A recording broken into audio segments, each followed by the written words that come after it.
গাজর দেওয়ার জন্য ঢেঁড়স ভাজিটা কতটা কালারফুল হয়েছে, কতটা কালারফুল। দিলাম, মাঝে মধ্যে একটু এক্সপেরিমেন্ট করি যে কোনটার মধ্যে কোনটা দিলে একটু ভালো হয়।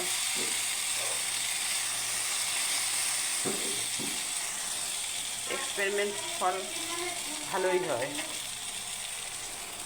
তো এই তরকারিও সাজানো, সাজিয়ে রান্না করাও একটা ভালো লাগে। বাটা মশলা এইখানে করবো লাউ চিংড়ি মাছ গুছিয়ে নিয়েছি, ছোট মাছের চচ্চড়ি করব। তারপরে ডাঁটা দেবো মাছে। এটা কি মাছ নাম জানি না, এই অঞ্চলের অনেক মাছই আমি চিনি না, সেই মাছ রান্না করব। ঢেঁড়স ভাজি, ঢেঁড়সে একটু প্রাণ আনার জন্য, ঢেঁড়স ভাজিতে একটু প্রাণ আনার জন্য আমি ঢেঁড়সে একটু গাজর মিশিয়ে দিয়েছি।